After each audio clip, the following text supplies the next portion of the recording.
Reddit. My name is Chase. I do work at the Wellness Center, but I am not a Culinary Corner instructor. Rather, I am doing this lesson as part of my service learning for the dietetics program application process here.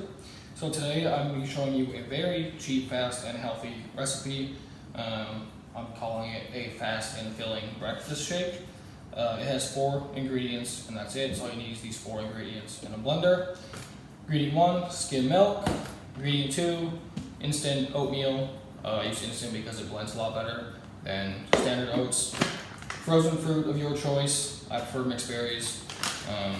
This one has strawberries, blackberries, blueberries, and raspberries. Get whatever you want, whatever you prefer really. And then just 1 banana. Before we start making the shake, I'm going to wash my hands.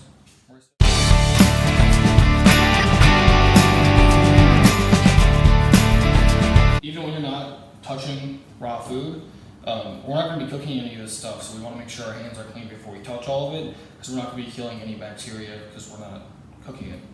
A lot of people don't like to use oats in shakes, reason being they tend not to blend that well. Sometimes you can get stuck with chunks in your shake. A good way around that is to actually blend the oats dry before you add anything else in. This seems to make a pretty good shake consistency. You can play around with the portions of the ingredients if you like. This is what I found to be best. So like I said, I'm actually going to add this ½ cup of oats before I add any other ingredients. I'm going to blend it by itself. Level this off here.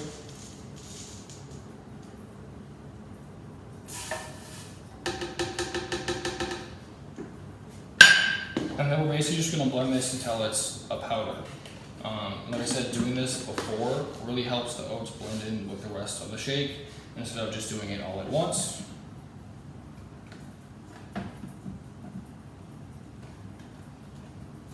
Some other useful advice here: make sure that your blender is obviously clean and then also dry before you, especially before you blend these oats here, but really before you blend anything. Reason being is if you just washed your blender and it's still wet, these oats are going to sting, or cling rather, to the outside of the blender, and then you'll have big chunks of oats that weren't blended at all because they were stuck to the outside and never actually got hit by the blades at all. So, like I said, I'm going to blend these dry by themselves until it's a good powder here.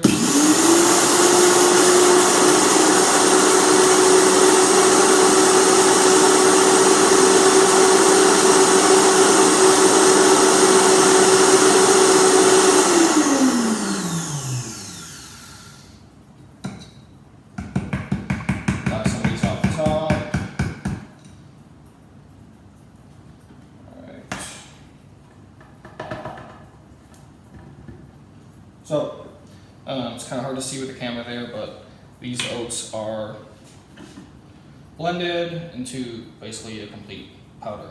Like I said, this is going to make them a lot easier to blend in with the rest of the shake once we add the other ingredients. So now I'm going to add my 2 cups of skim milk. I use Fairlife milk, reason being I'm lactose intolerant, so if you're the same way, I recommend Fairlife or any other lactose-free milk. I prefer this over an almond milk or something like that because it's still cow's milk and it still has all those nutrients. And Fairlife is actually fortified with extra protein, so it has almost double the amount of protein than even regular cow's milk does. So I'm going to add my 2 cups of this.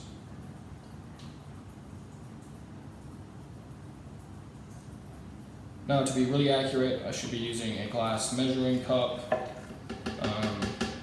but that's okay, it doesn't need to be perfect here, at least for demonstration purposes.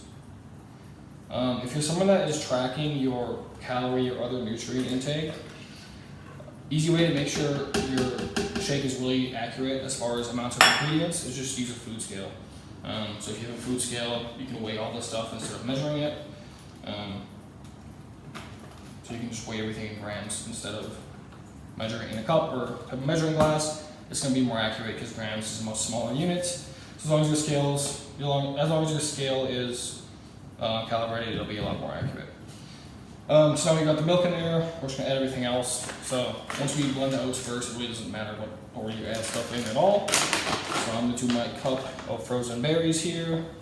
Like I mentioned earlier, it really does not matter what kind of fruit you use.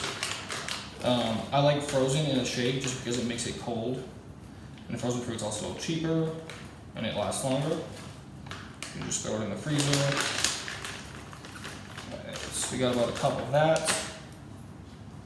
Toss this in there.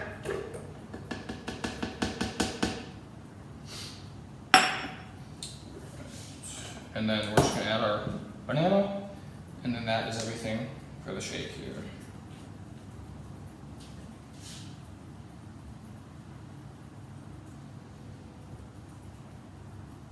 Now you don't need to have a very powerful blender. This one's pretty powerful,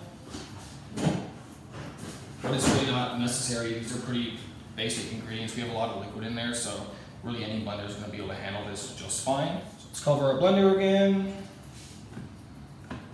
Make sure the cover's on there good. And then we're just going to run this. I don't time it or anything. You really just need to look at it. This is a pretty powerful blender, so it's not going to take long at all. So just basically watch your shake until it's the consistency that you like it at. Some people like chunks of fruit in their shake, so in that case you probably wouldn't blend it quite as long. I like mine to be a pretty smooth consistency, so I make sure I wash it until it's how I want it. We'll blend this now.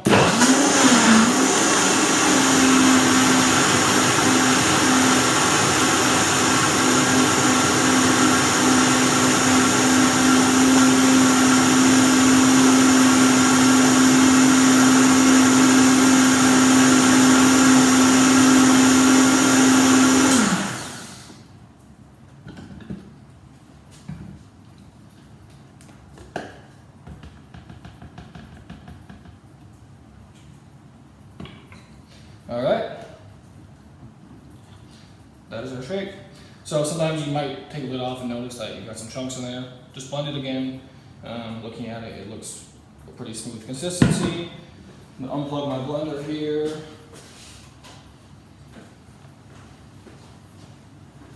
Now, pour this into a cup. While we're doing that, let's talk about why this is healthy, or cheap, fast, and healthy. As far as cost, for this amount of ingredients that I've used to make this whole shake here, total cost was $1.06. So if you're using this as a breakfast several days a week, it's an extremely cheap breakfast. As far as comparing it to like buying a shake from Starbucks, and not just Starbucks, really any drive-through, whatever, or going to like a nutrition shop and getting a shake there, they'll probably pay well over $5. It's just saving you a lot of money, and I mean it's super easy to make. So if you get in the habit of doing this, I mean you can make this in literally 1 minute. Once you're kind of used to measuring everything out. Most blenders will have measuring lines too, so you don't even need to use measuring cups. So yeah, very easy, very cheap. Let's talk about nutrition here. So as far as for this shake and the proportions and stuff that I made with these ingredients, total calories were 488. So if you're someone that's following about the average 2,000 calorie diet, this is a perfect size breakfast. So it's about 500 calories, so it'll be about a quarter of your calories for the day, leaving you plenty of room for lunch and dinner still, and a couple snacks here and there. Total fat is 3.6 grams, only 0.6 of that being saturated fat. Cholesterol, 10 milligrams. Sodium, 242 milligrams. Total carbohydrate is high because we're using oats and a bunch of fruit. So carbohydrate goes to 86 grams. 39.6 of that being sugar. However, none of that is added sugar at all. The only sugar is from the fruit. And then there's carbohydrate naturally in the milk as well. Then obviously the rest of the carbs that aren't sugar are coming from the oats here. It also has 13.3 grams of dietary fiber. Generally a good recommendation for fiber intake is between 30 and 35 grams for most people. So this is getting you almost halfway to your fiber intake for the day in one meal. That's super good to make. And then we're looking at 32.5 grams of protein. So I'm calling this fast and filling because as you saw, it's very fast. However, due to the high protein and fiber content, this tends to fill you up quite well. I know that if I drink this, I won't be hungry for several hours due to the fiber and the protein content in here. You don't have to use Fairlife milk. As I mentioned earlier, I am lactose intolerant. However, using this, Does get you more protein, so it gets you a little higher protein count than regular milk. Well, and it's definitely a lot higher than any milk substitutes like almond milk or that sort of thing. So I recommend you try this. Cheap, fast, and healthy, fast and filling breakfast shake. Thank you for watching.